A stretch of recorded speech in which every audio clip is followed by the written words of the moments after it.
Bismillahirrahmanirrahim. Assalamualaikum warahmatullahi wabarakatuh.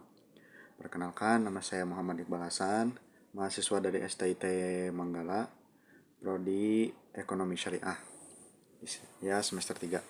Di sini saya akan membahas sedikit terkait ekonomi makro gitu ya. Jadi, ekonomi makro adalah ilmu yang membahas fenomena besar gitu ya. Fenomena besar yang terjadi di suatu negara gitu. Contohnya seperti inflasi, pengangguran, pendapatan nasional, terus pertumbuhan ekonomi, terus neraca pembayaran, kebijakan pemerintah yang memengaruhi lah ya aspek yang tadi saya sebutkan gitu. Adapun ruang lingkup atau bahasan gitu ya. Ekonomi makro ini terkait ngebahas apa sih nah gitu. Jadi ekonomi makro ini ngebahas tentang ya tadi gitu, inflasi, pendapatan dari suatu negara gitu, neraca pembayaran, pengangguran, dan lain-lain gitu ya. Adapun gitu ya, tujuan gitu ya, tujuan mempelajari ekonomi makro ini yaitu ya supaya kita mengetahui gitu ya terkait alasan tentang fluktuasi atau naik turunnya suatu harga gitu ya di negara itu, sama untuk kesejahteraan masyarakat itu sendiri gitu. Jadi dengan harapan gitu ya mempelajari ekonomi makro ini kita dapat memahami negara kita itu apa sih yang kita apa kontribusikan gitu ya untuk negara itu supaya ekonomi negara itu maju dan seluruh warga di negara tersebut sejahtera gitu. Contohnya kalau misalnya nganggur gitu ya, ya kerja gitu supaya negara itu bisa berkembang gitu ya menjadi negara yang baik gitu. Kalau negaranya baik ya masyarakatnya juga yang tinggal di negara tersebut sejahtera gitu.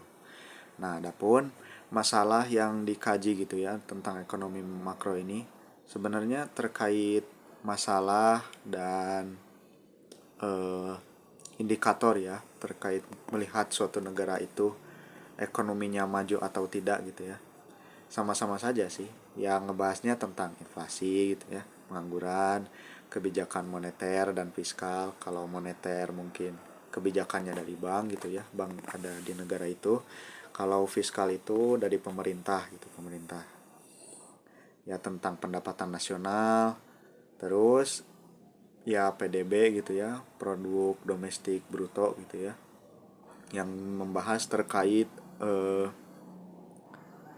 total barang dan jasa yang diproduksi gitu oleh suatu negara. Kalau produksinya naik gitu ya, sama keuntungannya naik, wah berarti negara ini negara maju gitu ya dalam aspek ekonominya gitu.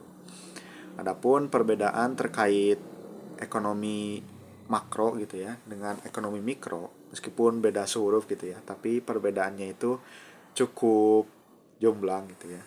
Kalau ekonomi mikro itu bahasanya ya kecil-kecil kayak konsumen gitu ya, pembeli, penjual, ya apa masyarakat gitu ya sama perusahaan gitu, sama pemerintah gitu ya yang memberi kebijakan terkait supaya aktivitas ekonomi di daerah kecil itu gitu ya aman gitu. Nah, kalau ekonomi makro itu bahasanya ya tadi gitu, fenomenanya besar gitu ya.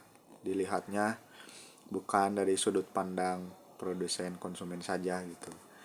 Ya, membahasnya terkait fenomena gitu. Kalau harga suatu barang secara keseluruhan gitu ya, misalnya harga beras naik,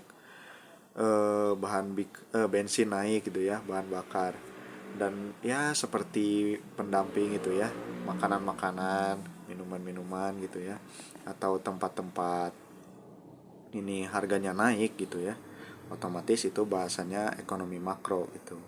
Karena ya terjadinya seumum gitu ya, barang-barangnya naik gitu, serta semua orang juga ngerasain gitu kenaikan harga tersebut. Ya, terus kalau kebijakan gitu ya, kalau kebijakan ekonomi mikro itu ya paling dari harga gitu ya. Kita bagaimana cara kita menentukan harga gitu ya, supaya pembeli itu bisa beli barang kita gitu.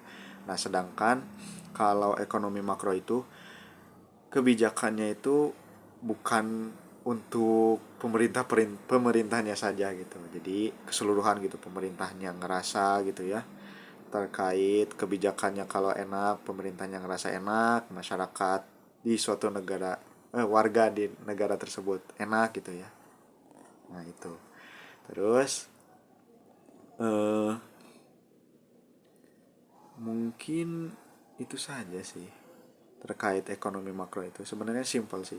Kalau ekonomi makro itu ya membahas terkait fenomena besar ya, intinya itu. Fenomena besarnya itu apa gitu. Ya inflasi, pengangguran gitu. Terus penghasilan suatu negara gitu ya, kebijakan negara gitu ya, dan hubungan ekonomi atau neraca pembayaran dan negara satu dengan negara lainnya gitu. Mungkin sekian dari saya, mohon maaf banyak sekali kekurangannya. Wassalamualaikum warahmatullahi wabarakatuh.